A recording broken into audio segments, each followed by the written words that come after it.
Indoor skydiving with VR, macOS Mojave and Apple Watch 4 reviewed, and the best DIY home security systems. Live from the Twit Studio in Petaluma, California, it's the new Screensavers. Who's that man? Netcasts you love. From people you trust. This is Twit. The new Screensavers is brought to you by iFLY. Make this the last month your CDN bill gives you a headache. Join the thousands of others who trust iFLY's reliable network. For a complimentary, detailed analysis of your current CDN bill and usage trends, visit twit.cashfly.com.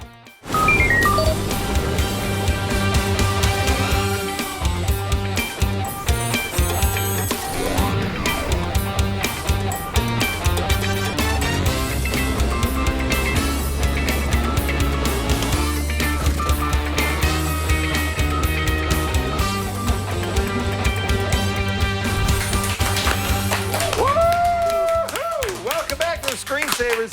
I know you think you're watching a rear run, but it's a brand new show, episode 176, Saturday. Let me just check to make sure. Yep, it's September 29th. It is. 2018. This is real life. I'm back, Leo Laporte, and who else is back? Father Robert Ballecer. Hey, Father Robert Ballecer. What are you doing here? You can't keep me away. You can't keep me away. Actually, it was Dreamforce and Oculus Connect 5 were in town. So I remember I got the deal when I accepted this assignment. I said, can I come back 4 times a year for tech events? Yeah. And this was the first one. Nice. Yeah. So we're going to, really not You'll gonna, see me. We're not going every to couple of months. So can I have the money back I gave you for the going away present? That's spent. That was all spent. No, it's great to have you. Thank you. It's so nice to see you. We've got an amazing show, which we planned just for Father Robert. We're going to talk about macOS Mojave, came out this week, the new dark mode and all that stuff. Andrew Cunningham of Ars Technica is following in a great tradition with his 20,000-word review of macOS Mojave. He'll join us to talk about why he says this is one of the best Mac updates in years. That's right. And also, Jason Howell, as we all know, is always looking for new ways to use VR.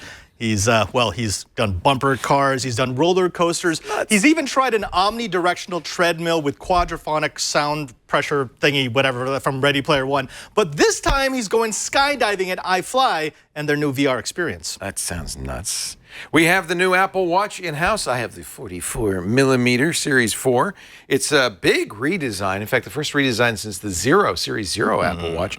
And I'll save my review. Yes, for a little later on. Now, speaking of reviews, we get a review from our very own Florence Ion on a topic that's a little near and dear to my heart. That's IoT. Specifically, she's looking for the best home security system you can get out of IoT today. Yes, as you know, Florence and Megan took over from you for Know How. They did 12 episodes of IoT. And the next one's going to be Jason and Sam Miskovich. And they're doing gaming. So I think that's pretty cool. I kind of like that because it breaks up know-how into different topics. We always try to throw a mix, but you kind of need a little steam. You got to gather some legs. We realized we couldn't replace you, to be honest. And we were trying to think, well, what can we do with this show without Robert?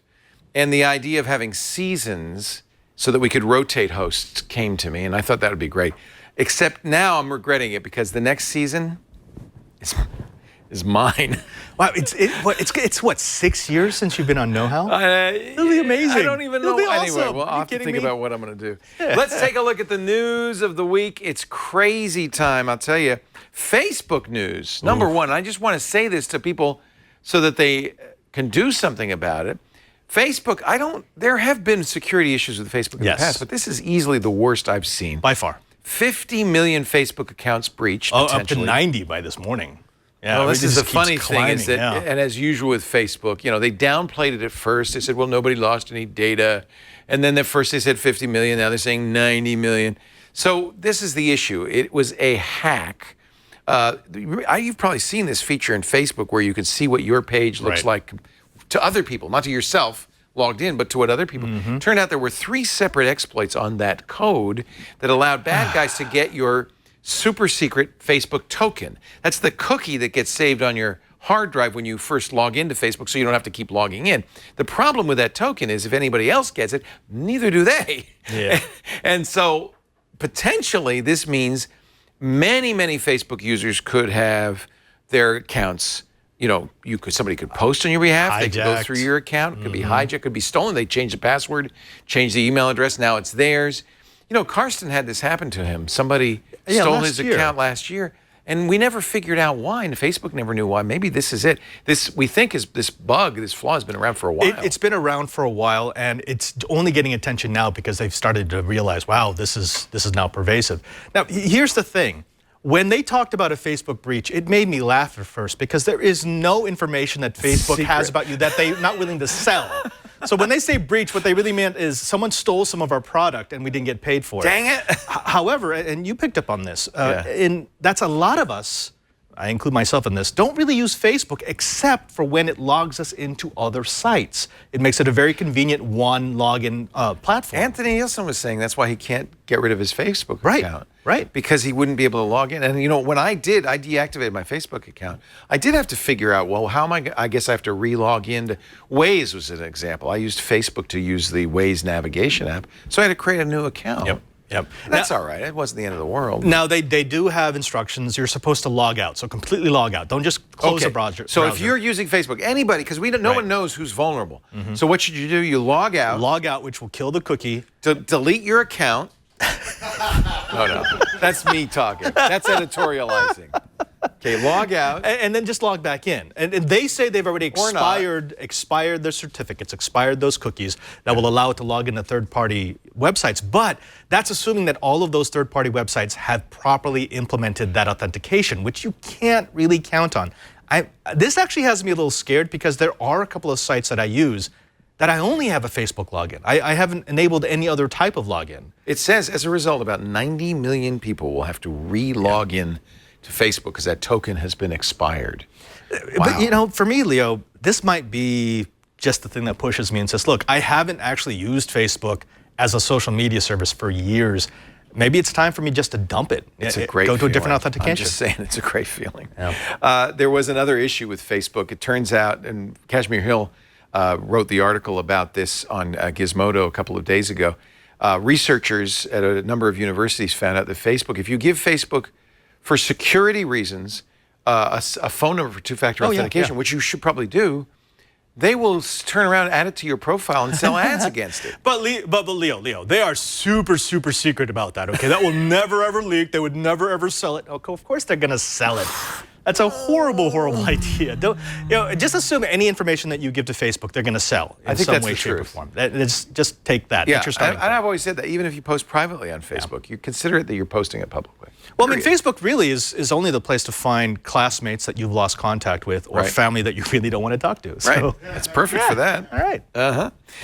What else happened? Oh, Elon Musk. What's the latest? Oh, he's agreed. Okay. So, Elon, I don't know where to begin. First of all, Elon, get off Twitter. Another thing everybody should get off. He tweeted, a couple of months ago that he was ready to take Tesla private. And funding had been secured. That's secured. The most expensive two-word tweet in the history of mankind because A, funding wasn't secured, and B, the price of Facebook soared as a result, the stock price. Because 420 was way above what it had been trading at. So essentially, he gave insider information to everyone on Twitter, and they acted on it. That's a big no-no. It's kind of a big deal because you could use that to pump the stock up and then sell your shares. Pump and dump. Pump and dump, it's called. It happens all the time. And that's when the Securities and Exchange Commission gets involved. They did an investigation, and they went after Elon. They said, look, you have a couple of choices. We could go to court. You could be tried for this. You could even face jail time. Or we'll settle with you. You got to get off the board. We want 2 seats on the board, a bunch of stuff. Elon said, no way I'd do that.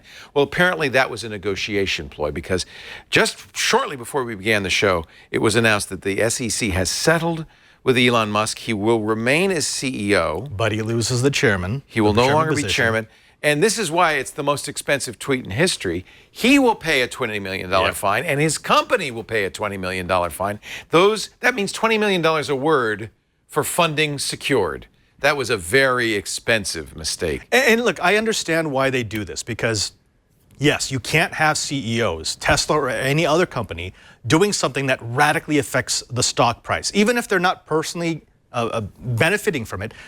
They could have acquaintances who are, and that's clearly illegal. However, we were talking about this before the show. It's kind of funny that the same federal agency was okay with Elizabeth Holmes continuing her role as CEO of Theranos. It's like, wait a minute, that was clearly fraud. Right. This was some guy who was stressed out and did something stupid, and you're stripping all this power away from him. Elizabeth Holmes, you basically said, well, it's bad enough that you lost your company. Go on, continue. Who was it? It was 50 Cent.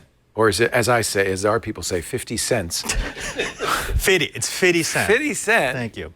Tweeted that he liked an investment, and he made $10 million after plugging that stock on Twitter. This was in 2011. No fine, no penalty, nothing. The reason Elon is getting in trouble is because the words funding secured weren't true. Right. That, in fact, the deal wasn't done. He had in his mind that the Saudi royal family was going to buy it because he'd had some conversations with them. I'm sure in his mind it made what? sense. Right. It just doesn't meet what we would actually consider funding secured, which is there's a document signed saying we will turn over this money to you as soon as you want to go forward with the deal. In his mind, he's like, oh, yeah, I talked to these people, and they said they were totally interested. So, okay. Yeah. Why wouldn't I tweet that? Well, there you go. Sorry, Elon. But now, you got to know what's illegal in this country. And apparently, funding secured is one of them. Yeah. Finally, let's talk about the Oculus Vegas. Oh, you were yes. there. Yes, I was. Oculus Connect 5. Speaking of Facebook. I know. Zuckerberg's speaking at these, right? He always starts. You'll see he's like the first 15 minutes of the keynote on the first day. And so he came in and he did his Zuckerberg thing. He had a little bit of technical difficulties at the start. The microphone wasn't working, but they got that sorted out. And you could quickly tell that the whole show, the whole conference was really about the end, what he calls the end of first generation VR. So they've now got the Rift, they've got the Go, and now they've got the Quest. That's the one that was newly released. Now the Quest is fascinating. I got a look at this last year when it was still called Project Santa Cruz. This actually started developing before the Go.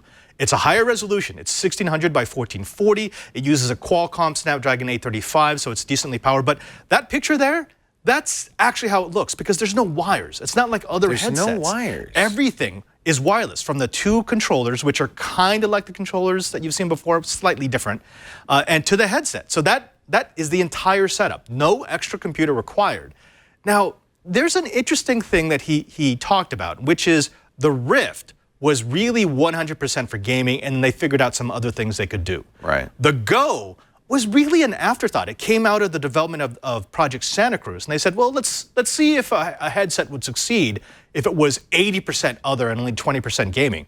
And they said they were surprised because being things like watching movies in a movie theater. Precisely, because they didn't actually know if people would want to do that. Right. And they thought, okay, people are going to buy this and then it will sit dormant. They said their retention rate, so the number of people who continue to use it after they've purchased it, is actually on par with the Rift.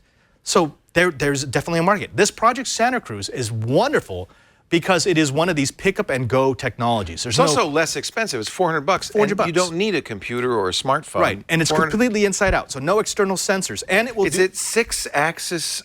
6 DOF. 6 degrees of freedom. Degrees of freedom. So that's important too. What is it? So there's forward, there's backward, there's up, down, left, right. Is that right? 6? Right. And the because the Go was only 3. Right. And what happened with a lot of people is it was fine as long as you were sitting, but the second you get forward, up, it could disorient you. This will do the same as the Rift, and the tracking is spot on because what it will do, anytime you walk into a room, and you can calibrate for multiple rooms, it will look for the edges and the corners.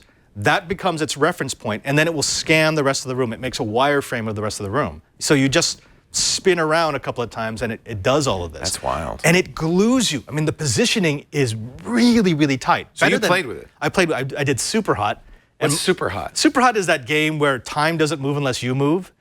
And that sounds kind of fun. It completely changes the game because I've always played tethered, so you could move like 3 feet. This was an entire room. You could move around the entire room to get the right angles. It's not just better, it is a completely different VR experience. Now I feel bad because I have a wired Oculus Rift. It's not the same. Sounds like it's better. It's so much better. Just the lack of the cable makes it so much better. But you said something intriguing.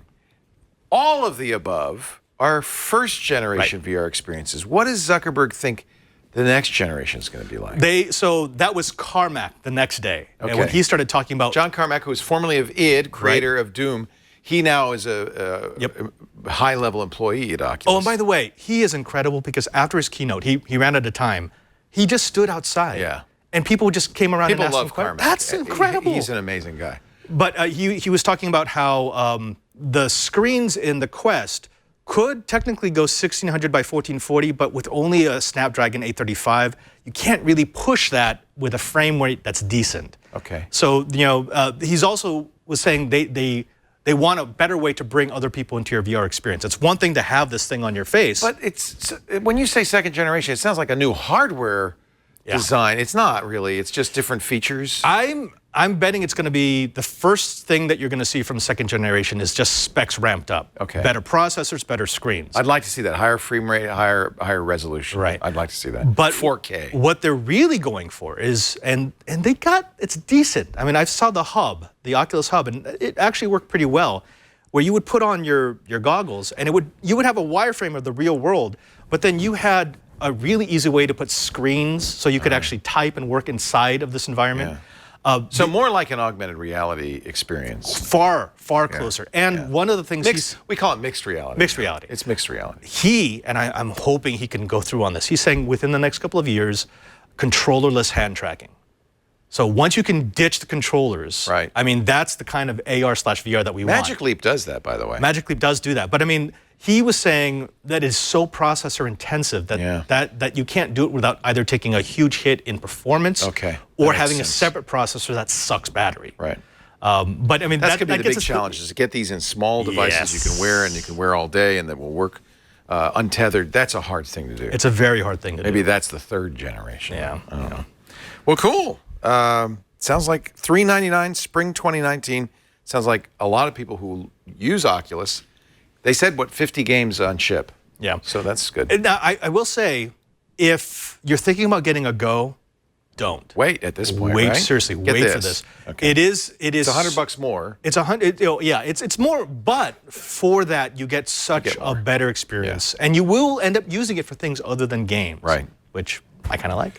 Andrew Cunningham is on the line from Ars Technica. We're going to talk about the new macOS Mojave in just a second. But first, a word from our sponsor, the people who bring you the new screensavers and all the Twitch shows. And when I say bring you, literally bring you these shows. When you download any of our shows, you're not downloading it from us or our servers. You're downloading it from our content distribution network, CacheFly. You've heard me thank CacheFly on every one of our shows for a decade now. And I mean it. I really thank them. Twit wouldn't exist without this incredible high-powered backbone.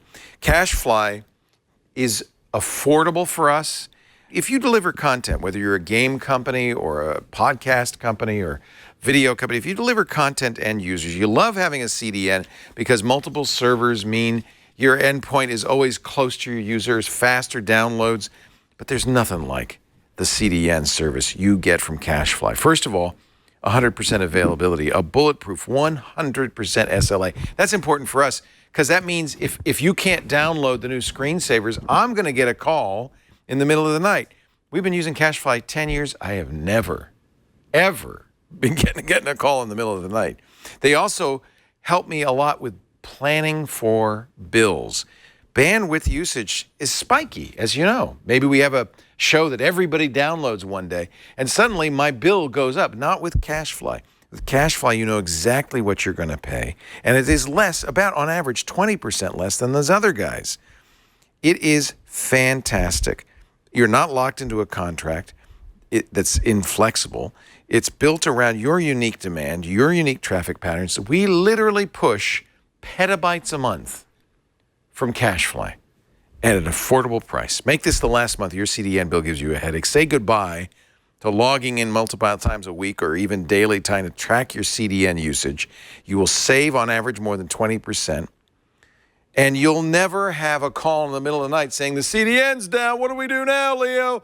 Twit.cachefly.com. Go there right now and find out what CacheFly can do for you right now. They're giving you a free detailed analysis of your current CDN bill and usage trends so you could see, am I leaving money on the table?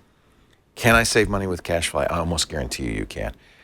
You see there, that button, Analyze My CDN Bill? Just go there right now. twit.cashfly.com, and we thank CashFly so much. Without CashFly, there is no Twit. You know, Leo, I have to say that your CashFly ads have kind of saved my sanity the last couple of weeks. I've been doing the immersion Italian. Yeah? And you get to that point where your brain is just, it doesn't want to process anything anymore. And so I'll turn on a podcast, and it's that CACHEFLY.com. And I hear that, I'm like, okay, English. I'm all right. Something like it anyway. You said, I don't think I'm giving anyone any confidence, but you had to go to a big meeting, a Curia meeting. I did. In Italian. They speak Italian at these. Not Latin, Italian. Italian. Right? And you said, I thought this was interesting, you used your phone to translate. Did you do that? I did. What program do you use? Microsoft Translate, because it does it in real time. It's really good, isn't it? It's fantastic. So you put it there, they're speaking Italian, and then what, you have a headphone? I have a Bluetooth headphone, and so I just put it near them, and as they speak, it just continuously translates into English. Oh, yeah. Accurately enough where between what I knew of Italian, some Italian, and what I could see in English, Wow. So your Italian's going to be good, though, soon, right? The problem Italian's easy. The campus on which I live, the primary language is English, the secondary language is Spanish, and the tertiary language is Italian. You step outside our walls. That's extremely confusing. The primary is Italian. Right. English is like 4th or 5th. Yeah. So that's very confusing. Yeah. We'll see. I know a couple of phrases like per scusi, dove è biblioteca, which is where's the library? Excuse me, where's the library? Yeah, that's good. You need to know that. Do you have those great the Swiss guards? Do you have them outside your house? I have a good Swiss guard story. So these are the official papal guards, and they wear beautiful uniforms. The uniforms look, you go, oh, it's so colorful, but then you see the automatic rifles. They on also carry they don't carry the halberds anymore. No. But so I was on our roof, which is it's in the Vatican, and I wanted to get some aerial video of our campus. So you didn't bring out the drone. I did. I put the drone down, and Robert. I look over, and there's a Swiss guard looking at me. I'm like, okay. So I start throttling it up, and I have it like this much.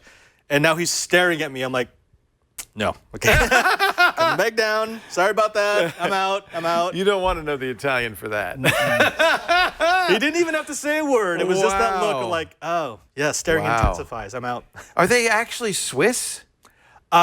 Originally, yes. So the story behind the Swiss Guard is, and the reason why they've become the Pope's personal guard is the mercenary company, the Swiss Guard, the original one, was wiped out because they bought enough time for the Pope to escape to Avignon. Oh my! So after that, they became the guys. They have always been the Pope's guard. Wow! And by the way, they have halbards in the pictures on the website. Those are just ceremonial. That's not. They have modern automatic machine guns. Don't mess with the. Really. Okay. And actually, they're incredibly well trained. They're very, very well trained. Even though they're wearing blue and gold striped socks. Don't let that sucker you. Okay. These white gloves, they hide a fist of iron. All right. Last week, actually, I guess it was Monday. It was this week. Apple released OS 10. Or I'm sorry, I'm in the old school. macOS Mojave. There we go. 10.14. It is a grand tradition at Ars Technica. It was started by John Siracusa. Andrew Cunningham has taken it over since El Capitan to write the definitive, long-form, novel-length review of the new macOS. Andrew Cunningham has finally got some sleep. And he's joining us right now from Ars Technica. It's great. First of all, how long was your review? The review's around 17,000 words total, plus screenshots and captions and stuff that got, left on the cutting room floor. So yeah, it's a lot of stuff. And John used to say at the end of that, he was just like drained. There was nothing left for a week. Like he just had to go home. Yeah, that sounds about right. Like the first thing I do is get 8 hours of sleep for the first night in like 2 weeks. And then the night after that, I will go out and have a nice beer somewhere. Wow. Yeah, but I mean, your work is so unlike what we see on most of the YouTube culture. Right. It's not an unboxing. Shallow. It's in depth. And I mean, I know you start the minute they ship out the first beta. That's, so you've been working on this for maybe 8 or 9 months. And then it comes out. But I have to tell you, I think everybody who really is interested in Macintosh, this is the must-read article. You You care most about what's Andrew going to say. Tell us about it. And I go through, look at this table of contents. I will go through the table of contents looking for details. Wow. And then I will download, I'm a subscriber to Ars Technica, so I will download the PDF, keep it on my iPad so that I can refer to it. I mean, it is the manual that Apple doesn't write, basically. So thank you for doing it. I'm really grateful. Well, sincerely. you are so welcome. Yeah, well, I know Yeah, I know you that's hear this a lot because it's true. So give That's us the intent, though, is to try and be kind of a reference guide. Yes. Because I will go back to my old reviews because the day after it's published, I just have to push all of it out of my brain, or I can't survive. I was just going to say that so much of this is first. This is not a first type piece of content. This is something that people will be going back to over the next couple of years. This is last. Mm-hmm. Yeah. So I of course immediately installed it, like every good Mac user. The first thing you note is they give you a choice of light mode or dark mode. Let me open the system because I chose. Who is it? I chose dark mode. I think everyone's Right. gonna choose Who's dark not mode. going to choose dark mode? But you can. Light mode is the mode you're used to. Dark mode you choose. But the other thing I noticed immediately is they don't give you these great wallpapers right out of the box. I mean, they do, but they don't give you the best part of the wallpapers, which is that they change over time. So the next thing I tell people to do is go to that next system preference pane and choose dynamic so you can see the desert change. And as the sun goes down, the dunes get dark. It's kind of cool. It's a beautiful Yeah, it's pretty wallpaper. neat. I think there's no official way that Apple makes for third parties to make their own custom wallpapers to That's do too that, but I think bad. people have already figured it Have out. they hacked it? so, Okay, good. Yeah. Anyway, dark mode gets a lot of attention. I guess we should say, I do do you kinda like it. Is it good? I do like it. Yeah, I mean, I default to dark mode mostly these days. The other thing that's in there that you might have noticed that I think is kind of neat visually is they have this accent color now. So since macOS 10 has been a thing, the two color options have been, you can have blue scroll bars and check boxes, or you can have black and white, like graphite. So there's highlight color, which we've had forever. What is accent color? Accent color, so that changes. So it's changing the control colors. Right. Yeah. So and you can pick different combinations in light and dark mode, and they all look pretty cool. I usually default to red or purple. I think those are the most. You just have That's to because you show have off no that you're taste. using a new thing. It's clear that gray is the only choice.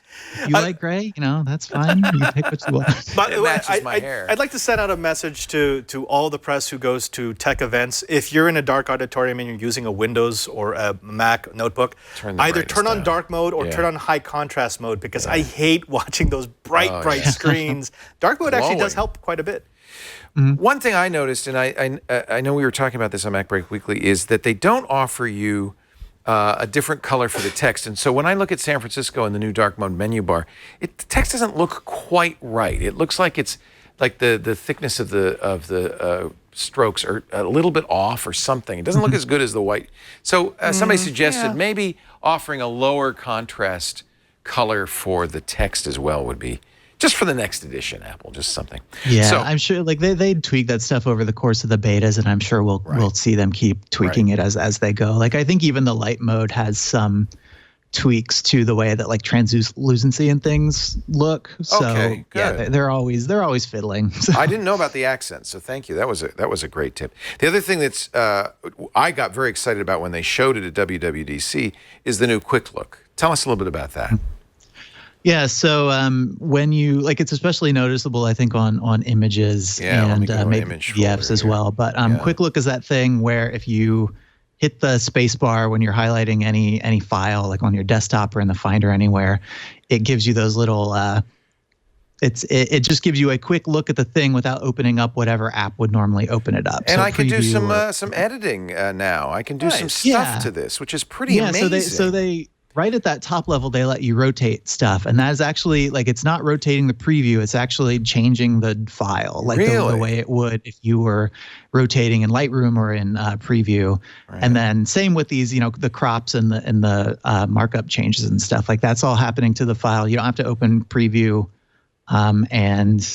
You're clicking right there. The signature thing's kind of neat. That's really cool. I could sign a document here, right? Yeah, if you put in a signature, you can, you've been able to do it in Preview for years, but now you can do it without needing to hop into another app. That's so really as I've freelance that's been super helpful for signing contracts. Yeah. Yeah. There was another feature I really like, which is the ability to scan into documents from your phone or your tablet. Tell us a little bit about that. It seems like that's a part of continuity. Yeah, so they call that continuity camera. Yeah. And basically any iPhone or iPad that's within Bluetooth range of your Mac. So it's using the same kind of technology that they use to power like handoff and the continuity copy paste thing that'll copy and paste text between two different devices. You can right click or go into the import menu. It depends on where. Here I am I'm in Pages right now, and there's a media icon on there, and down here it says Leo's iPhone XS, and it says take photo. So now I'm opening my iPhone, and immediately it goes into the camera mode. I'm going to take a picture of you, Robert, because I think this document requires, and then it says use photo. And now go back to my screen, because watch. Oh. It's in there already. Is that not sweet? That's actually pretty quick. That's not the best pretty picture. Neat. And you can scan documents like right to your desktop or right to emails. It's pretty cool. I really think that's an interesting feature. I've been using the Google Photos, but even that takes a couple of seconds. Look how, did you see? It's instantaneous. That was fast. That was really fast. So preview this new scan action, which I really like. Tell me about Stacks, because they made a big deal about this. I know a lot of people, no names, but whose entire desktop is loaded with icons, right? This is for them. Mm-hmm.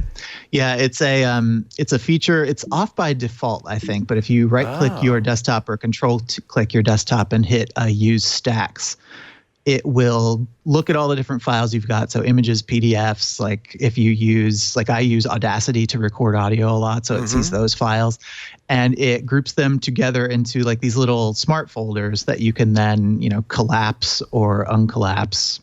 That is really to clean your desktop up. And you can sort them a few different ways. I think by date is by one. Kind, date last open, date added, date modified, tags. And if you're a big user of tags in the Finder, it'll sort by that too. So it kind of piggybacking off of stuff that people are already using. I find the that one really thing great. that it won't group together is folders. So if you got a lot of those on your desktop, like they're going to stay on your desktop. But for images and PDFs and screenshots and all that stuff that tends to accumulate over the weeks and months, it's a pretty handy way to just visually clean things up and make things look better without making you do any actual work to clean it up yourself. I like it because it's Apple saying, all right, we know you're going to do this. In the past, engineers would say, well, just don't do that. But Apple's saying, no, people are going to save to the desktop. Let's give them a facility that makes it a little easier for them to find. They need to add a function to Stacks that will automatically stack things, because I know people who have multiple desktops just filled with icons. They will. This does that. It goes. And I know it's a personal preference, but that drives me crazy. It's like I know. People who have a browser that has 400 tabs open, that's the same thing. It triggers my OCD. They've always had password capabilities. Oh, here's a demo of the. So this is your OCD friend. Yeah, see, that I would kill. Turn on Stacks. Feel better. Is that not awesome? Thank you. Although it would probably drive somebody who's used to those things crazy. What happened? I knew where everything was. Mom cleaned my bedroom. On the next know-how, learn how to drive your Mac using friends crazy. Security is always a concern. Apple Keychain's been pretty good for generating passwords and storing them, but they've actually amped that up a little bit too, right, Andrew? Mm-hmm. Right. Yeah. So there's a new feature that will offer some automatic strong passwords. So I think by default, like developers can put their own password rules in, so it'll always generate compliant passwords. But I think by default, it's like 20 characters and has a mix of numbers and letters and dashes. It can, when you're creating an account on a site, it can offer a password for you to use automatically. And then if you've got the iCloud keychain stuff on, it will then sync those across all the different Macs you're using. So for anybody, like it's not going to replace a password manager for anybody who's using one already, I don't think. But for people who aren't using one, I think this could be a replacement for that or an introduction to password managers. And then the other feature that's kind of related is in Safari. They've got this new thing called password reuse tracking, where if you go into the Safari preferences and then to the passwords tab, it will, there you go. It'll flag every single time you have used a password on 2 or more sites. I'm in trouble. Leo. Oh boy. It's one of those classic things where you always tell everybody, don't use passwords, don't reuse passwords. But of course, everybody does it sometimes. Yeah. On sites where I don't really care how secure they are. Except that maybe I should be a little more, because look at all of these. Holy cow. Yeah, it'll direct you to go to the sites and then change them, and then you can use the strong password feature to switch them up and fix it. Very nice. Safari's been updated. This is Safari 12. By the way, we should mention that because they're now being a little stricter on extensions, people are starting to see some compatibility issues, extensions thrown out. Yep. We have a check scanner from the bank, and the bank sent us a note saying, don't upgrade. we haven't been able to figure out how to make it work with Safari 12. So be aware of that. There aren't a lot of reasons not to upgrade, though, right?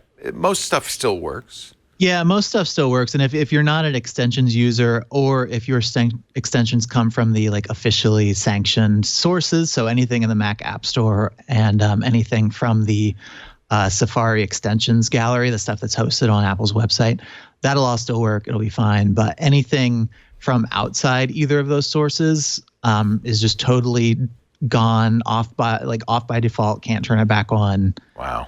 No recourse. Good luck, everybody. And I mean, that's the way it should be, right? I guess. I don't know. I mean, but I'm torn. I mean, that's the way it should be maybe on mobile. But this is a computer, and I'm a computer user, and there's things I want to do. Gatekeeper's good, because Gatekeeper you could turn off. You could say, yeah, all right, I only want, my mom to download from the Mac's App Store, but I want to be able to download from third-party sites. This isn't a case where there's no way out. You can't say, well, I want to turn off that feature because I have an extension I want to use from a website. I know what I'm doing. You can't turn that off. Now, of course, you can always use Chrome. So right. I guess you can in a way, but I don't know. I'm a little torn. Well, I mean, if you're going to be allowing these extensions to have extended access, which they do, yeah, you kind of have to make sure that the vendor is willing to put in the time to keep them updated. Right. So I mean, I get it, and it's a huge harassment. Kerfuffle. I'm going to call it kerfuffle. It's a huge kerfuffle when it doesn't work, because we expect things just to work. Well, that's why I'm warning people, because what happened immediately for me, for instance, I use uBlock Origin. Immediately it was turned off. Yeah. And I was able to go back out and find Gore Hill's extension, but at first I thought, wow, I have to use something else. I'm not happy about that. So that's something to be aware of. And our check scanner won't work, so I can't upgrade to Mojave on some of our office computers. And it's going to get more restrictive. I think for the next version of Safari, so whatever comes out next year, the plan is to disable the extensions gallery stuff too. So the Mac App Store will be the only place. I got that feeling, because it threw me to the App Store when I wanted to find it. It didn't mention that the extension gallery even existed. You'll I had to actually Google that. You have to keep one of your older MacBooks just to keep all of that. Maybe. And then this will be updated. As you point out, Robert, the browser is basically the vector for most bad malware to get into a system. So that's the place where you want the strongest having a secure security. system. Yeah. What about 32-bit apps? Can we still use these? You can still use them. You will occasionally, I think, see a nag message that says, your app is out of date. Please contact the developer. But yeah, this will be the last version of macOS that can run old 32-bit apps. OpenGL and OpenCL also, which is a big deal. Yeah, so they've been less clear about their timeline for that, and functionally, those APIs have not been updated in macOS for years and years. They are pushing people pretty aggressively to use Metal instead. This requires Metal. If you don't have Metal capability, and many older Macs that would be perfectly capable of running Mojave can't run Metal, you can't run Mojave. Right. Yeah, so anything made before 2012, except for a couple of old Mac Pros that you can put a new GPU in. So, but you do need to do that before you can run Mojave. So, APFS now on Fusion drives, that's a big deal. Can we use it on external drives, or is it still just the internal drives? Yeah, you can use it on anything. I had it running on an external hard drive, just like a spinning hard drive that I've got. So I know the Synology products support them. over the So network. do we like APFS? I think it's great, but is the consensus it's reliable, it's solid, and it's feature rich? People who've really had no problems with Yeah. the transition. I have not amazing. seen any widespread complaints about it. You know, I've not been all over the Apple support forum, so maybe there's some edge cases that I'm not aware of. But I think for the vast majority of people, you know, the transitions happened and they've not noticed, which is as designed, I think. And as good as you can get, because as anybody knows who's been playing with file systems, there are plenty of, for instance, on Linux, file systems that are devastating. You can lose data and it's terrible. So to have this kind of transition to a good cache on write, you know, modern file system be so seamless, so transparent, and apparently so trouble-free is really remarkable. Thank you, Apple, for doing a good job on APFS. And if you upgrade to Mojave and you haven't upgraded your internal drive, it'll probably do that for you automatically in most cases, right? Right. Yeah. Including for Macs with spinning hard drives and Fusion drives now. So those didn't get upgraded last year, but they will now. Nice. Andrew, I got to cheat here and ask, is there something that maybe not a deal killer really irked you about the upgrade? Boy, about the upgrade. The compatibility stuff does kind of bother me a little bit. I'm mostly using newer Macs, but I know a lot of people who aren't. And High Sierra is still going to keep getting security updates and Safari updates and things for probably 2 more years. They tend to support the most recent release and then the 2 releases previous. So High Sierra and Sierra now should still be getting patches. But like when you look at Microsoft's approach to Windows, which is, you know, as long as I don't think their system requirements have changed all that much since Windows 7 or Vista. Well, even they tried doing it. They tried really closely integrating with the hardware, and there was a revolt. They're the kings of legacy, and Apple traditionally is not. Apple's traditionally cutting people off so that they can move forward. I think one thing everybody's going to be so excited about is the new Stocks app. Of course, we save the best for last. This is the real killer feature of the operating system. I think. They install how many 2 or 3 iOS apps? I guess more to show that you can do it than anything else. Nobody wanted Stocks on their iPhone. Now you got it on your Mac too. They've referred to it as a preview of what is coming next year. So next year they're going to extend this. That sounds more technology like a threat that lets. Promise. They're gonna let iOS developers take their apps and port them relatively easily to the Mac. So you've got News, Stocks, Home, and Voice Memos, I think, are the 4 in Mojave. Okay. Only Apple can do this, though. This isn't something any iOS developer can do. Yeah, and it's still pretty rough around the edges. Like there are definitely places where you can tell that they're kind of iOS apps with a macOS wrapper around them. Right. And there are some questions, and I go into this in a little more detail in the review, but there are some questions about, you know, can iOS apps access all of the underlying hardware? Can they access the file system in the same way? Like what kind of things are they going to be able to do, and what, you know, still needs to be done to make them feel more Mac-ish and less like phone apps running on a computer. Is this kind of like Android on Chrome OS? Is that the idea, just to expand the universe? I think it is. You know, that's the most apt comparison, I think, because Microsoft has made a couple different efforts to make this happen. But with Chrome OS, I think Google's intent is to expand the number of apps that are available without affecting the core functionality of Chrome OS for anybody who's already using it and happy with it. So it should be mostly additive. We'll see, you know, what kind of changes they make. They made a lot of changes in the beta, even to how these apps look and work, and even how things like scrolling and font rendering and that kind of stuff work. So it's still pretty early. It's still really early to say, you know, what kind of new apps we'll see and what kind of capabilities they'll have. But I'm tentatively optimistic, I think. It seems to me, and I wasn't using the public beta, but it seems to me all the Macs I've installed it on, effortless install, effortless upgrade. I didn't have to do a clean install. I was able to upgrade in place. Even on one machine on my iMac Pro, which I had problems with the public beta, it went flawlessly. And I haven't heard a lot of cries of pain from users. Has this been a pretty rock solid update for people? As far as I've heard for other people, yes. For myself, definitely. Like there were in High Sierra, there were some rendering problems and some kernel panics and things that people were seeing all the way into the release build. Where I don't think that's the case with Mojave. Like it's the safest day one upgrade that they've done, I think, in a couple of years, which is nice. And you compare this to the issues Microsoft's having with some of its big updates on Windows 10, the fall update and the spring update. This is impressive. This is really impressive. I think they've done a very nice job. There's a lot to like in this. Is there anybody who shouldn't upgrade to Mojave if they have a recent Mac that's capable? I don't think so. I mean, you can make a case, I think, for waiting until, one or two little point release updates have come out to squash any bugs or security problems that might have come up.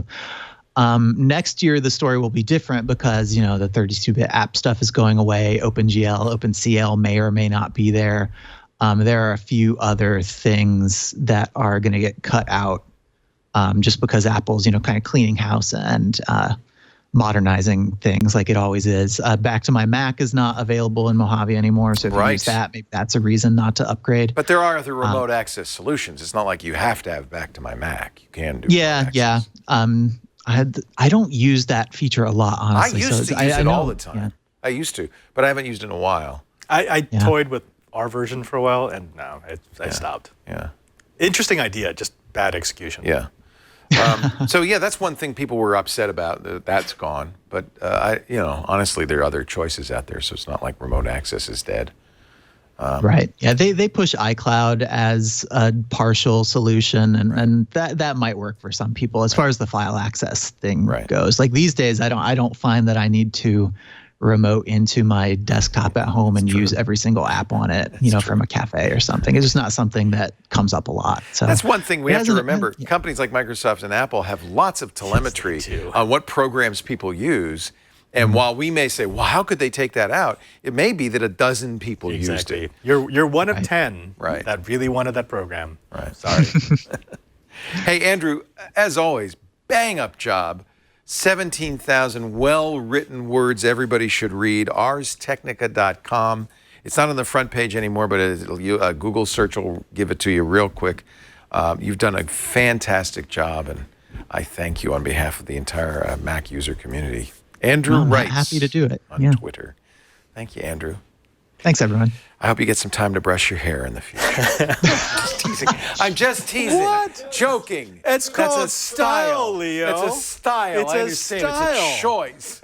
So I'm going to go. But Hey, thank you, Andrew. Have a good one. Thanks. Take care. Bye. I have an old man haircut. I'm the last guy to ask.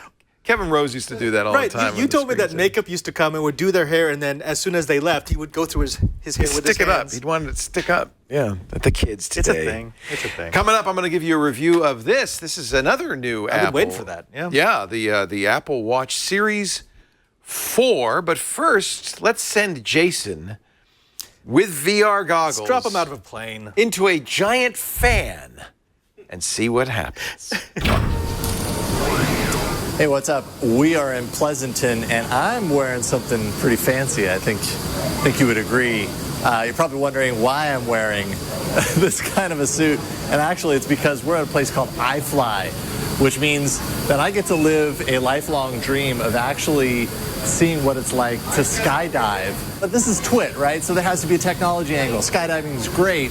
Well, they do skydiving in combination with virtual reality to simulate the entire experience. I am so pumped and slightly terrified, but we're going to literally jump into it right now. The skydiving takes place inside a vertical wind tunnel that is blanketed with fans that push the air up. Wind is pushed through that tunnel at speeds that I saw starting around 120 miles per hour.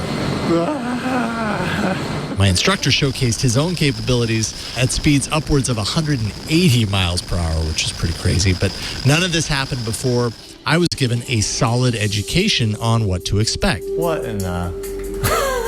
Hi, I'm Chris. I'll be your guide today. This included learning a few hand signals that would help to guide me, the flyer, and keep my body in the air safely while wearing earplugs that are actually blocking the ear-piercing noise of the fans inside the tunnel. From there, I had to make sure that my suit fit me properly. Mental note, I'm insanely tall, so usually the answer is not really. And I had to get fitted with helmets and eye gear to protect me in flight. This was perhaps a bit more disconcerting when throwing the VR helmet onto my head. I will admit, when I put the VR helmet on, I felt a moment of panic. The thought of being propelled into the air while wearing a Gear VR helmet was kind of getting to me a little bit. But then I realized it was because the helmet was a bit too small for my head, so, it just didn't fit. Oh, that's what I missed. I just had to go like this. Once I replaced it with the larger VR helmet, I knew I'd be okay, and it was time to soldier on. From there, I headed into the wind tunnel waiting area. This is where you sit or pace nervously as you await your turn inside the wind tunnel. And after a quick recap of the hand signals and a once-over on my gear, I was ready to fall into the wind tunnel. Prepare for the VR flight, I had to first fly a few times with all senses in check to make sure I had the basics down before being blinded to the world with a VR goggle on my face. I'd literally fall into the door, arms above my head, with my instructor guiding my body into the air. It was a total leap of faith. But suddenly, I found myself midair, wind whisking every fold in my jumpsuit, my arms held out in front of me and in place firmly by the strong wind. The challenge was really all about being loose, but not too loose. If I tensed up, my body might not hover symmetrically, and the same could be said for when I let my limbs fall loose. The trick was finding that perfect balance, and obviously the hand signals really helped in finding that balance. My second flight was perhaps my best flight. I felt like I was totally on. This was where I felt truly in control of my body position in midair, and where I noticed my instructor has to do the least to keep me centered inside the wind tunnel. I did begin to tense up toward the end of that second flight and almost immediately noticed a shifting of my stability, which I quickly corrected. Holy cow! So then, after all of this, I was ready to throw on the modified helmet with a Samsung Gear VR embedded into it. Now, thankfully, with the helmet on, I was shown the pass-through camera while standing in the waiting area, so I wasn't completely shut off from the world. My instructor let me know that the experience was about to begin, and I was led over to the entrance of the tube. That's when the 360-degree immersive video began playback, and suddenly, there I was in the belly of a plane, surrounded by fellow divers getting ready to jump out. And on the count of 3, I would lean forward through the door, hands in the air, and just trust that I'd make it into the air alive. Now, sure enough, the staff are absolute pros, and I suddenly found myself flying out of a plane, plummeting toward Dubai, United Arab Emirates. As I looked around me, I saw other skydivers making the trip with me and thought it was interesting at first. I quickly realized why the effect wasn't absolutely convincing, though. Sure, my brain felt being in midair, and my eyes saw me above a city, but I wasn't convinced in the way I expected to be. In VR, it's very hard to really lock onto the spatial cues that clue you into this kind of travel. The ground is so far away that very quickly it really just seems like you're looking at a picture of a city from above versus actually plunging rapidly toward it. Not only that, the resolution that was achieved with the Gear VR and the resolution of the video that was being played were low enough that it really just kind of felt like, well, I'm wearing VR while skydiving more than anything else. Jumping out of the plane was perhaps the most exhilarating part because of the interactive element of pushing oneself into the unknown, timed with the visuals in VR. Hovering over the cityscape was maybe a mere taste of what it could become in due time, either with improved resolution, a more dimensional experience, or some other enhancement that we just haven't quite figured out yet. All right, I had an amazing time. It's an exhilarating experience, including with VR. There's some potential there to kind of improve that experience and make it just a little bit more convincing. But I really liked what I saw, and I'm actually thinking I might bring my kids out and show them what it's all about. I think they'd be pretty excited to do it. I'm Jason Howell. See you next time. Jason gets to do all the fun stuff. Would you do that? Yeah, well, absolutely. Yeah, I did something like this. Yeah. But then I touched the ceiling, and Willy Wonka told me I wouldn't win his factory anymore. You got to stop eating those gobstoppers, man. They just turn you into blue goo.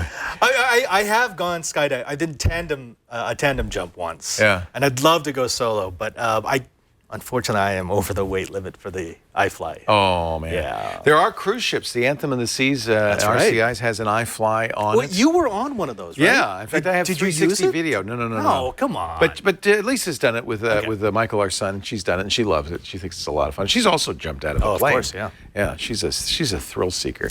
I'm just looking for a comfy hammock and a good book of poetry. But I mean, if you're already doing that, I feel like it would be exhilarating enough without the VR I think the VR headset. is interesting, though. If It's they could make cool, it, but you know how it is sometimes with VR that you know you're completely safe. You're in a room, but you put the glasses on and then you look down and you're on a 50-story building and your body somehow says, "Whoa!" Right? It can convince your body. So I think that would be an interesting way to, in a safe way, skydive and get the experience. I would put the headset on and then have like a room fan just blowing at me. I think I'm like 90% of the experience. So I got, as you know, it's my job. Don't judge me. I got my 5th Apple Watch in practically as many years. One good thing Apple's done, this is the new Apple Watch Series 4. It's a little bigger. It's a little beefier. One good thing they've done is they've eliminated the high-priced edition. Right? Originally, remember, they had like a $30,000 gold one, and then they've been doing ceramic ones. And I, as a sucker, kept buying the ceramic ones, not realizing really that it's going to be obsolete in a year. Right. So this time, aluminum, baby, black aluminum. They still make stainless steel. It looks nice. This is fine. I mean, this is the less expensive one. It came with a fluoroelastomer plastic band, which I immediately That's replaced. just fancy. But the nice thing is the bands are compatible. That band is a aftermarket. No, this is Apple's Milanese loop. But that's the point, is that even though this new watch face is a little bit bigger, this is the 44 millimeter. The old bands will still work. You don't have to give it up. They say a 30% larger screen. I don't know how you can tell. One way you can, I guess, see the larger screen is this new infograph watch face that they offer only on the Series 4. This has 1, 2, 3, 4, 5, 6, 7, 8 complications. There's a new style of complication. That's those little widgets. There's the music complication. I can launch my chill mix. 12 gigabytes of storage now. And that's nice because, look, I can play it to my AirPods or my speaker. What's really nice, though, about having so much storage is not only can I put music in there, quite a bit of music, I can put my audiobooks. Audible now doesn't have a complication for it yet, but it does now support having audiobooks on it. It really does add to that standalone functionality. Absolutely. I don't have to bring my phone. This comes in LTE and non-LTE versions. Of course, I got the LTE version, and you can see the LTE signal there. This is on T-Mobile. Most of the carriers will offer some way of doing it for around $10 a month. Right. That means that you can still get notifications, messages, if your phone's not there, and you can even use the new feature, Walkie-Talkie. Okay, see, I've heard a lot about this. Can you actually show it to me? I can't because nobody I talk to is available right now. I made Lisa actually take my old Apple Watch so that we could walkie-talkie. We have done it. It's really cool. You get a big button on there. Now, the first time you connect with somebody, it'll do this, connecting to, and it's somehow establishing a connection. But once it's established that conversation, it's almost instantaneous. I press the button, you hold to talk, say something, it plays it on her watch within a second. She talks back to me, so you can have this back and forth real-time conversation. It reminds me of those. Remember those Nextel phones? That's what there's a generation that doesn't understand this. They even make it Nextel yellow. Yeah. I mean, they know that. She said it reminded her of Stranger Things, like we were under the table talking on our walkie-talkies. The old FRS radios. Unfortunately, I've been seeing this a lot lately. Lisa is not responding. Megan won't talk to me either. Maybe they just don't want to walkie-talkie with me. I don't know. Well, you know what this means. You need another one so you could walkie-talkie yourself. Hello, Leo. Hi, how you doing? Oh, I'm great. How are you? The other thing... Best conversation ever. Ever. The other thing that this has is a new dual-core 64-gig chip. They call it the S4. Noticeably faster. Apps run faster. Everything launches faster. And it has helped the watch do better in a number of areas. For instance, my old Series 3 watch, when I'm working vigorously, will sometimes lose my heart rate. This one has yet to lose my heart rate, which is fantastic. It's very accurate, very reliable. Just a better sensor, or is it making better contact? Well, I wonder. Maybe it's a better sensor. It looks the same. Maybe it's making better contact. Maybe it's a faster chip. All in all, it's improved. The speaker's louder by 50%. They have the new fall detection in here, which at first, I decided not to turn on because I didn't want it to go off. It says when you first turn it on. Now, if you're very vigorous, it may detect falls when you're just really, doing push-ups. Or slam dancing. Or slam dancing. But then I realized, I'm not that vigorous. So I turned it on. This actually is great for older people or people who, maybe you live alone. If you have a fall, it will detect it, and it will call 911 and your designated But it gives you a moment to cancel. Absolutely. Right? It plays a loud noise. There's you can say, no, that wasn't a fall. That was breakdancing. I've yet to trigger it by accident, even in vigorous workits. So Renee Ritchie tried to trigger it, right? Watch this. This is Renee's, he's from iMore, our host on Mac Break Weekly. His review of the Apple Watch 4, he simulated falls. Did it actually trigger? I don't know. Well, they were saying in the chat room that it's only on by default if you're over 65. Otherwise, you have to turn it on. For you, it was disabled by default, I had to turn it on. That's right, but I did turn it on. It does also have the, as previous Apple Watches have had, the high heart rate. Right. The default is 120. So if your heart rate gets above 120 without you actually moving around Doing a lot, anything. It'll notify you. And people report that, they're watching a football game and they'll say, your heart rate's very high. What's going on? They also now have low heart rate detection. So if my heart rate goes below a certain point, and you can set that point, it will also say, hey, are you okay? So your heart hasn't beat for 3 minutes. You should probably call the doctor. Either this man is dead or my Apple Watch is stopped. I don't know how useful those are, but they're nice. Yeah, here's the thing. I mean, there's been a lot of hype about what it can and cannot do. Right. I love the fact that they are including that, because then you can actually develop for it. Right. One of the dreams of the wearable technology has been to give your doctor more than just a snapshot. Because right now you get what? Maybe the blood tests, maybe a scan, and then the 20 minutes your doctor sees you, and he has to be able to diagnose what's been happening to you for the last 6 months and what might happen for the next 6. Imagine being able to show him or give him in advance a detailed layout of what your health looked like through every day of the last 6 months. That could really actually improve the quality of our healthcare. So I don't care if it lives up to the hype right now, as long as it's possible to use it for an application like that. I think that's absolutely right. Down the road, this is going to be of real value. There's some controversy as well about the electrocardiogram. It's a 2-sensor ECG. Not available yet, by the way. Sometime later this fall. But one sensor, of course, is already on your wrist. You put your finger on the stem, the winding stem, and then it will, between the two sensors, measure your heart pattern, can send it to a doctor. This is much like the AliveCore Cardia. Both have been approved by the FDA, but many doctors have said, well, it's nothing compared to the traditional 12-sensor ECG. But after all, that's probably what would happen. You'd say, well, I don't know. The doctor would say, well, do you feel all right? I don't feel all right. Send me the result from your watch, which you could do. Come in, because we need to do a full EKG on you right now. That's the kind of thing. It's kind of a warning system, not so much a diagnostic system. Now, Leo, I know that they actually decrease the size of the battery because they've made some of the other components more efficient. That's a little weird. Have you noticed a hit to battery life? So they claim that the battery life is actually improved. They use that phrase all-day battery life, which for them is 18 hours. But then iFixit took it apart and said, whoa, wait a minute. This is actually a smaller battery, even though it's a bigger case. This is a 44 millimeter. I never had problems with battery life on my old Apple Watch. You'll use more battery when you use it for workouts, which I do almost every day. But it still gets me through most of the day. It's rare that I'll get back with this new Apple Watch. And I've been wearing it for about a week now, so I don't have a huge amount of experience. But it's rare. It's never been that I'd get back and, oh my gosh, the battery's dead.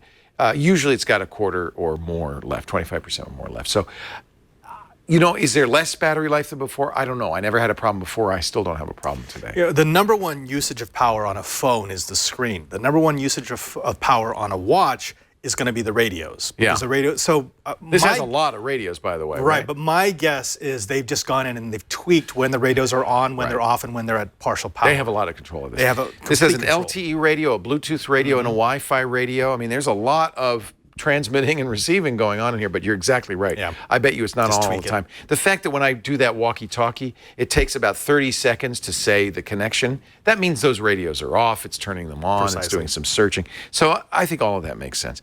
On the other hand, this to me is the way, and I said this on Series 3 last time. I say it's even more true today.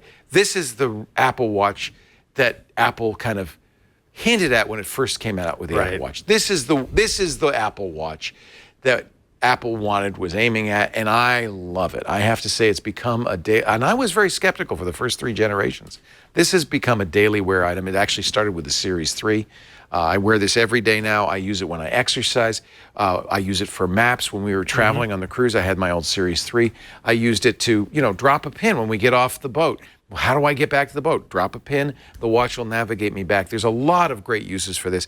I'm rarely without my phone, and I do have the XS Max or the 10S Max, and we'll talk about that at another time.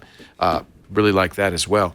But this, even without the phone, is great. Lisa's now, wearing hers to go work out because she can listen to the music. She can listen to an audiobook. WatchOS 5, if you've got an older watch, is definitely an upgrade to get.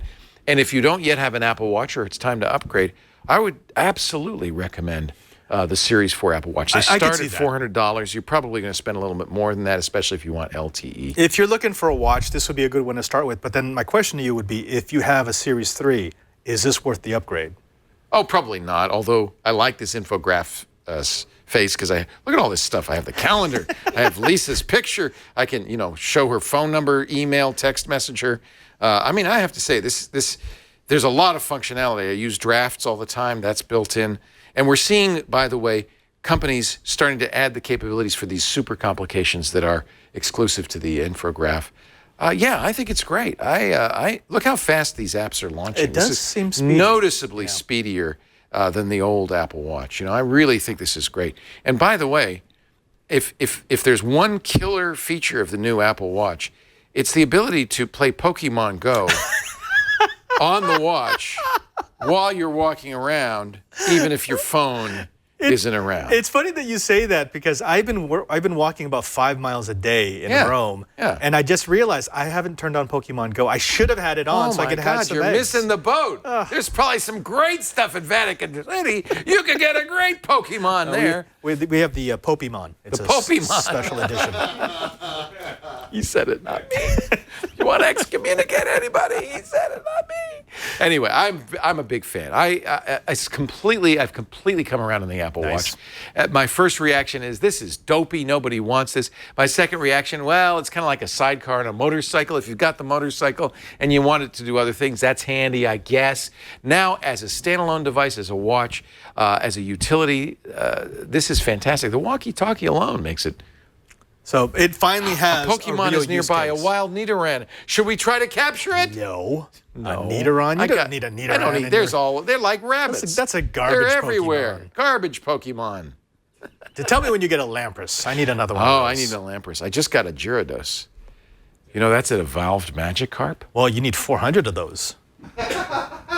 You do. You need a lot of Magikarp candy. I worked hard to get my Magikarp candy. You still playing, I think. I've turned it on.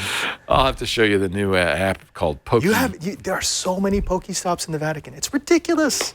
Who the hell's playing know. Pokemon They're Go in the all Vatican? Over the place. All right. There's even one right over the Pope's residence. I'll leave it up to you to figure out which one that is. I did not put it there. It doesn't say the Pope's residence. No. It's just somewhere. It's an Italian, so. The Pope is a residence. All right. Anyway, I'm very happy with the Apple Watch. I think they've really knocked it out of the park. It's getting better all the time. These new health features, while right now they're mostly a marketing gimmick, I think you're right. I think ultimately, that's going to be future functionality. A very important thing. Aluminum, there's 3 versions, cellular only, 3 stainless steel options. I saved the money and I got the aluminum because you know what? There's going to be one next year, and I'm going to have to buy it. Mine's carbon fiber. That is not an Apple Watch. Watch. An Apple Watch. What is that? It's not even an Android watch. It's a smart-ish watch. Is that ish.com? No, this is. Oh, okay. We're going to wrap things up with a mailbag. I'll find out in the mailbag. But first, after spending months, and I'm not kidding, months, testing DIY smart security systems, Florence Ion of All About Android gave us her favorite picks. This was on Know How with Megan Maroney. Watch.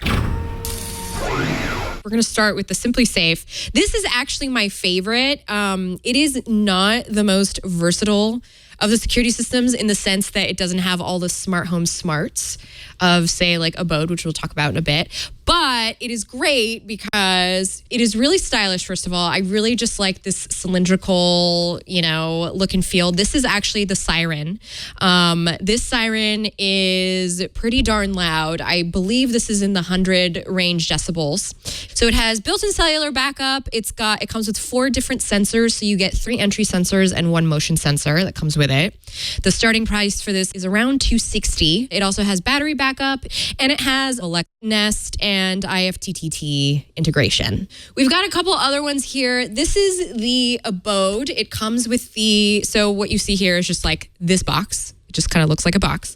But then it has Ethernet on the back here, so you can plug it in, which I absolutely love when a security system comes with Ethernet because Wi-Fi sometimes is just too much to deal with. It's also got cellular backup, so you'll see there's a little SIM card slot here. We need to mention that SimpliSafe is a TWiT sponsor. Not a sponsor of this show, but a TWiT sponsor. Yes, thank you very much, actually. So, fun fact about these guys is they're actually an offshoot, I want to say, of another big security company. I can't remember who exactly. So it's a really nice, dependable security system. It's really simple. This took me less than 5 minutes to set up.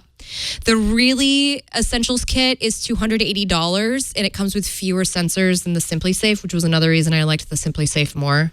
This only has 1 entry sensor and 1 motion sensor, which makes it really good if you have an apartment. However, the other nice thing about this is that it has Zigbee and Z-Wave integration. So it actually works as a smart home hub. So you can hook up third-party motion sensors, security systems. Philips Hue light bulbs can be controlled through this, and it is just nice and versatile in that way. The only bummer is that you have to do it all through an online portal. I want to show something that's a little out of the norm. Okay. If we can. So this is a security system that's really good if you've got like an elderly parent, somebody you kind of want to watch on, but you don't want to install a professional monitoring system because you don't want to deal maybe with false alarms, which we'll talk why that's annoying later. Mm-hmm. Or maybe you want to be able to just keep track of what's going on. So this is actually a VoIP service from Ooma. So this is an answering machine. Remember what those look like? See, you got play and pause buttons here. These are all, all antiquated things, but I have to say, VoIP service is really nice, crystal clear calling. So if you're looking for at-home landline, this is great because it also works through an app, so you get access to the phone number through the app. Now, you have to sign up for the VoIP service to get the security with this, but the nice thing about it is that this is super affordable. It's $180 for the kit. It comes with 2 sensors, so a motion sensor and an entry sensor. You can also buy like water leak sensor and like a garage door sensor. And then what's nice about it is it doesn't have professional monitoring, but you can add parties to the account so that if something goes on, like a door is open, 5 people can be contacted at the same time. But it doesn't have professional monitoring, so the police won't come. It does have emergency services, though. So the number is connected to the house that it's in, so emergency services will know your location the minute you call from that number. And it also has a tiny, tiny bit of Alexa Nest and IFTTT integration, but that's with the VoIP service, not so much with the smart home stuff. Okay. So the fun thing about DIY security is that you think you're going to save a bunch of money from the professional installation people, and that's partly true. You will save some money. I mean, this is definitely a fraction of the cost of how much it costs to have them come out and do all this, but that also depends on the size of your house. If your house is really big, you're going to need a lot more sensors and a lot more sensors of all sorts and maybe more sirens and things. So that will add to costs, not to mention the subscription prices. So the Abode has a free tier, but it doesn't include professional monitoring. But it's nice because it has like 3 days of timeline storage. So you can find out what events have been going on. SimpliSafe does not have a free tier, but it starts at $14.99 with $24.99 being the professional monitoring costs. But again, that includes cellular backup, environmental monitoring, secret alerts, 30-day storage, these sorts of things. SimpliSafe also has pay as you want. I believe Abode does as well, so you don't have to pay. You only pay when you're on vacation. So you only pay when you actually need it.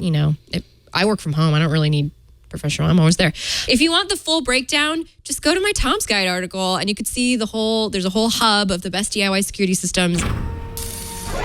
That is a lot. That's of a DIY lot of security. IoT. My goodness. Oof. Although I don't necessarily equate IoT with secure. Yeah, it seems like a contradiction in terms. Yeah. Actually, right now, the only devices I trust are the devices that will automatically update. Let me just ask you. Yeah, that's our bottom line is don't buy an IoT. Yep. Stacey Higginbotham says that. Don't buy an IoT device unless it's got automatic regular updates because there's going to be a flaw. Do you have IoT stuff? Are you you're there and you're living in Vatican City, you're living steps away from the St. Peter's Basilica, from the Holy See. Do you have stuff in there? Have you set up an IoT? The equipment that I brought, from the networking equipment to the 3D printers to the production equipment, it is by far the most advanced equipment in the Vatican. That is awesome. Did you send a container out? What did you do? No, because I've flown back and forth a lot. Oh, so you and I get a baggage a lot, and I just slip it.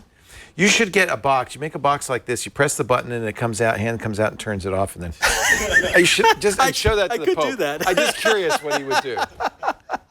Just thinking, Oh, that's a cool. He'll be over next week. To your house? Yeah. He's coming over? Seriously, it's just a couple of steps. For a barbecue? No, we do barbecues up on the roof, but it's getting to be winter and it rains a lot. So. Okay, just a tip: if you're going to do a barbecue, make sure you don't send the white smoke. I'm just saying, okay? Now, when that happens again, I have a camera that is focused on that chimney. So, by the way, if that happens again, and I guess it will, at some point, these things happen, and you happen to be there. Pack your bags because it won't be a Jesuit. It will not be. And you know what I will happens. be coming home. You'll be coming home, which is good. That's what we're hoping for. We're looking for that white smoke. It is mailbag time. I am not sacrilegious. I don't want to. No. I don't. Tell me if I'm saying something bad. Oh no. Actually, that's a conversation I've had. So. Okay. When we were in Malta, which by the way is like 80%, 90% Catholic, it's very devout because that's of course.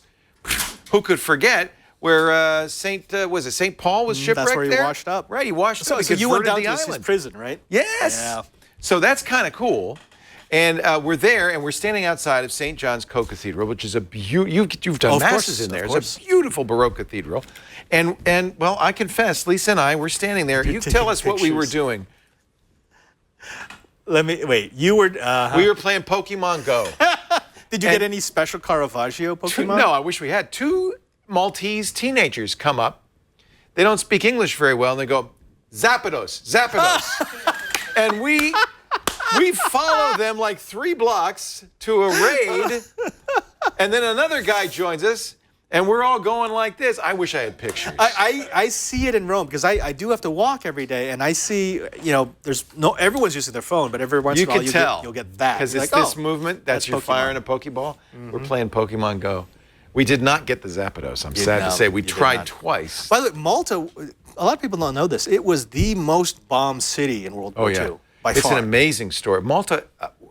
I had never been there. We spent 2 days there, and I could spend 2 years there. There is so much history. It's been occupied since 3,500, 4,000 BC. Yeah. It's an amazing thing. There was an entire culture there, a Neolithic culture. They didn't have metals, they didn't have iron, but they built amazing stuff, and then they disappeared. And no one knows where they went. We had a tour guide who, she had this wonderful line, because there's that wall around the seaport. Yeah. Right? And she said, the Maltese built this because they kept getting invaded. Right. It has only been used once in wartime, and that was by the French against the Maltese, because the French took it, and then the Maltese couldn't get past the wall they built. They did not like Napoleon. He was no fan. He had no fans in Malta. Pick an email there, any one of those. Let's see who has email number 1. Who's got what? You know what? I almost always get email 1. You got email 1. There we go. Mm-hmm. This comes from Greg, and he says, hello. How can I limit my data from getting into the hands of my evil ISP? He didn't add that part. Google, etc. You get the picture. Thank you. Okay, yeah, actually, this is a question that I'm sure you get all the time. Yeah. People are, and this is good, because people are starting to wise up to the fact that a lot of information can be gathered about where they visit, what they do, how long they spend online.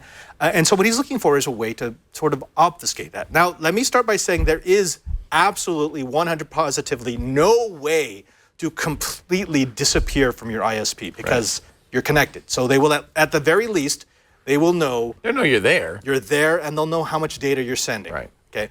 But what you can do is you can make it very difficult for them to track what you're actually doing with that data transfer. I'm so glad this guy asked this question because people always complain about Google and Facebook. But you know who knows more about you than Google and Facebook is your internet service provider. Yep. They know everything. Absolutely everything. Absolutely So everything. What do you do? Okay, so there's a couple things. First, all you have to do is turn on incognito browsing, and that solves everything. No. No, what? Absolutely not. People still believe that. People still believe that. I know. It's nothing. All that does is it stops the cookies in your browser, The browser from working. doesn't save your history. That's right. it. But what you actually need is something that will encrypt/obfuscate where your traffic is going. Now, the easiest thing to do, and you tell me, would be to not use the ISP's domain name system, their Correct. DNS server. And there's 1.1.1.1 from Cloudflare. There's Quad 9. 8.8.8.8 from Google, although he says no Google. Yeah. There's OpenDNS, OpenDNS. We like them. 208.67.222.222 or 220.220. Cloudflare created Quad 1 specifically so that you could use it instead of your internet service provider's domain name system. That way, at least, they could still see the traffic. They probably still can know where you're going, but they at least aren't doing the domain resolution. Precisely. Now, you could use a VPN service, but that would block that, right? That blocks that. So it makes a tunnel. Right. So your all ISP, they know is you're going to this one spot. Precisely. Yeah. But then you have to trust the VPN provider. They know everything. They become your ISP. You're just kicking the can down the road. Precisely. What I've actually liked is I've liked Tor. Now, Tor has a host of problems all on its own, but it's incredibly easy to set up. It anonymizes you. And anonymizes you. Doesn't it slow you down? All of these solutions are going to slow you down because if you can imagine, if you go from a semi-straight line or a couple of hops to where you're going to something that is by design circuitous. Sending you all over the world. Sending you all around the world to your place. That's back how it over there and anonymizes back you. Correctly. Now, this is something that we created on a late episode of Know How. It's called the LiPi. It's basically a battery-powered Raspberry Pi. Now, the reason why I have this one is I've actually turned this into a Tor server. So if I plug in an Ethernet cable here and turn it on, and this will operate for like 8 hours before I have to plug it in. It means any traffic I pass through here via its Wi-Fi connection is going to go through the Tor system. I don't have to run a Tor browser extension. It does it automatically. It does it automatically. Now, this is I consider this the easiest way to do it because I have this configured that if the Tor breaks, so if it stops anonymizing, your traffic stops. Oh, that's good. Which, unfortunately, even some commercial VPNs don't do that. They might pop up a notice saying the VPN's not working. You're no longer secure. It will continue to pass the traffic. Yeah. Now, I would say this is probably the solution I would use, just because it's something you own, it's something you can control, and you don't really have to trust anybody. Because it's not a Tor endpoint itself. It's not. No. It sends you out to a Tor endpoint. Correct. Sends you into the network. I have something similar to this if you don't want to build your own from a Raspberry Pi. And I've mentioned this before, that the folks at Tiny Hardware Firewall make something that's essentially the same thing. It's based probably on a Marvell processor, but it has built-in VPN and Tor, which you can turn on just by a click. Does the same idea. So it's going to be in between you and the outside world. So build one, which would be the cheapest thing to do, and Tor is free. And Tor is free. You can also get extensions for your browsers. And they even make a Tor browser. Correct. Onion browser. You can get plugins for Firefox. I'm not big on those. I will use those in a pinch, but again, I don't like the fact that a lot of times the routing will fail. And you won't know. And you won't know. That's unacceptable. My biggest problem with Tor is just the speed hit. Oh, yeah, the speed hit is ridiculous. So I really would only use Tor when you absolutely positively have to be anonymous. It's not a full-time solution to ISP snooping, in my opinion, right? Yeah. And the other thing you may want to consider is there is some traffic that I need to protect. Anytime I'm going to my email servers, anytime I'm going to any data-containing servers, I will take the speed hit to make sure that it's secure. Got it. If I'm going to Amazon or Netflix, I don't care if you're tracking me because of course I'm going there. Everybody goes there. So you can set up split tunnels. You say, okay, if it's this traffic going to these ports, to these services, encrypt. Is that, you can do that on this? You can do that in this. And what is the software you're running on? So this is just the Tor software that you get from Git. Oh. So it's entirely open source. That's why you can customize it any way you want. That's interesting. And so what I tell it is, if I'm going here, run it through the Tor. If I'm not, just send it straight out. Let the ISP see where I'm going. How hard is that to set up? Is it like kind of like IP tables? Or? Yeah, it's IP tables. Just a rule table? Completely simple. It's really simple. I mean, there might be a tutorial that you'll have to read, but after you do it 2 or 3 times, you'll start going, oh, okay, that's where I put it in. Nice. Which know-how is this, so we can watch this show? I find it. Just search for LiPi. L-I-P-I. Yeah. Just, know-how space LiPi, and you'll go right to that episode. There you go. Nice. My question says, hello. Thank you very much. We hope you enjoy. No, there's more. I'm selling my 1080 Ti that was last year the #1 GPU. So old, we'd have a 2080 powered monster gaming rig after realizing one day I'll never need all that power for the games I play. Isn't that sad? But it's true. It is very true. So I need help picking out a laptop that meets the following requirements. Can edit 4K video moderately well. Has an SD card slot. Will last at least 3 years. I hope you guys can help me out. You guys are awesome. I really want to fly out someday to watch, says Sheil. Aw. Thank you, Sheil. Now, good news, there's actually an abundance of options. All the major manufacturers, Dell, Acer. I'm a Lenovo fan. Lenovo, Yep. Apple, they all make notebooks that will fit this bill. But Apple will not fit the bill for one reason. SD card slot. That's the problem. That's so frustrating. And actually, on a lot of those, except the Acer, they also don't include the SD card slot. They're starting to phase those out. Because it's so easy to get a USB-C dongle, and they're inexpensive. So I honestly, don't let that stop you from getting the best one. What do you need to edit 4K video? What is the minimum CPU and GPU? i7. i7. And you're going to want something that... Probably 8th generation would be nice. 8th generation would be nice. I wouldn't go with an i9, and let me explain that. I love my i9. I love the i9, but the problem with putting so much firepower in a laptop is the dissipation. You know this. Yeah. It doesn't matter how fast the chip is. If it's not able to dissipate all the heat it's going to generate, it has to derate itself in order not to melt. I have to say, Apple's i9, and there was a lot of, if you will, heat on the Apple i9-based MacBook Pro, actually handles this quite well. And I've looked carefully at the throttling. I am able to get the speed I want. You're right. If you were doing something that required, like, for instance, if you're cross-compiling a video, moving it from one codec to another, that would be continually hitting the CPU.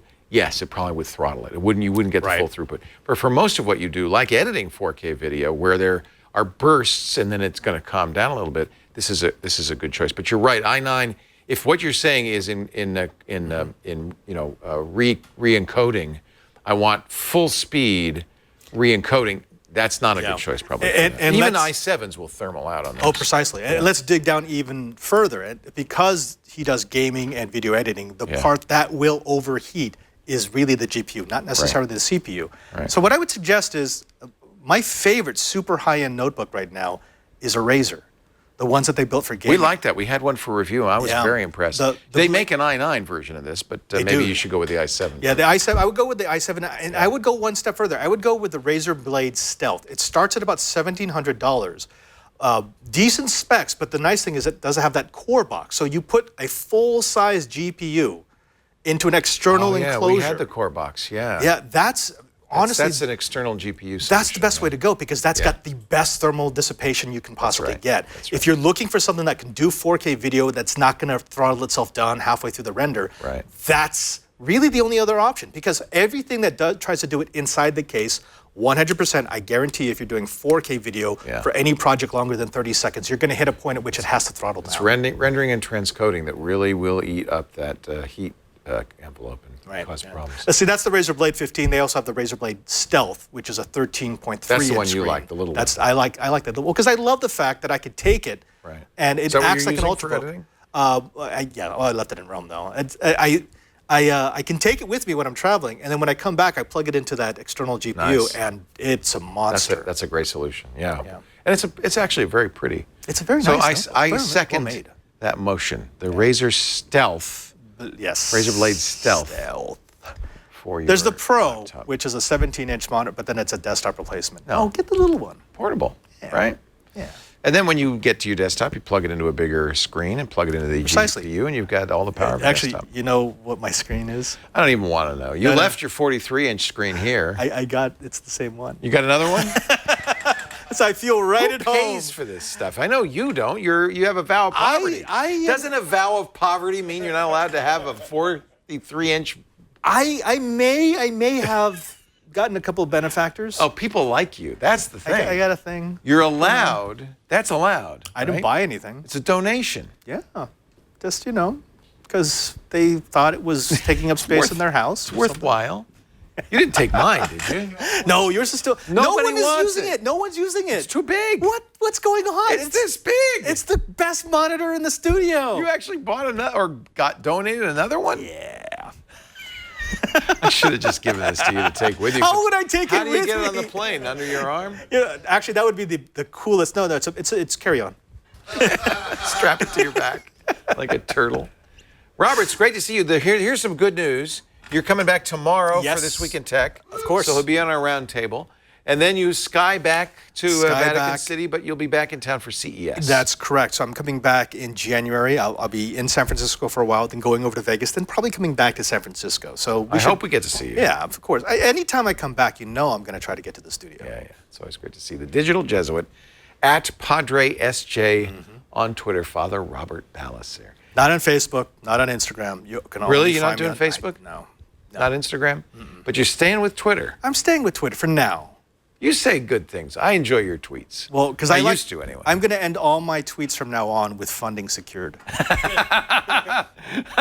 Bring it on, SEC. That's actually a great idea. Let's go.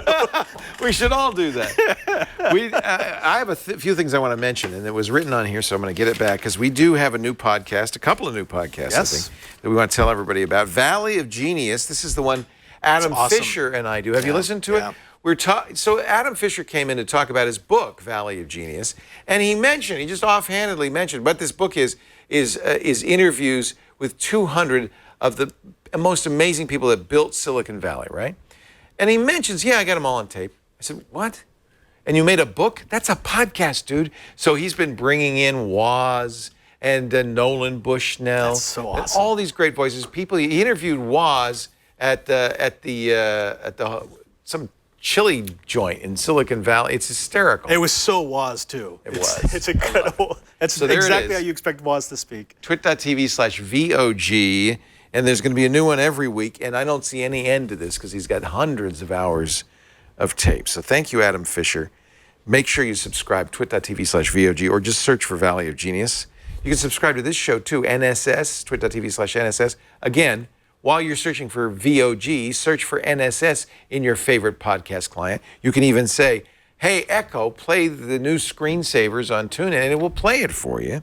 We have a flash briefing that we do. If you have an Echo, make sure you add us to your flash briefing. Bits of Twit all throughout your briefing. Subscribe to our newsletter, twit.tv/newsletter. And, of course, subscribe to the show. If you want to watch the show live, you can do that at twit.tv/live every Saturday, about 3 p.m. Pacific, 6 p.m. Eastern, 2200 UTC. You can also listen live or download a copy. Let's see. Oh, and if you're going to be watching or listening live, you ought to be in the chat room. irc.twit.tv. Do you go in there every once in a while? Ever since I got to Rome, I'm in there under different names now. Oh, really? And always under something that changes my IP address. I lurk. Look, I lurked before I was a host on the Twit TV network. Do you not want me to know what handles you're using, or do you want to? No. It's fine. They will always be Jesuit saints. So if you know the Jesuit saints, you know which one's me. I don't. Okay. But I am going to look for a Pokemon sometime around town. Thank you, Father Robert. Thank you all for watching, and we'll see you next time on the new Screensavers. Bye-bye, everybody. Bye-bye.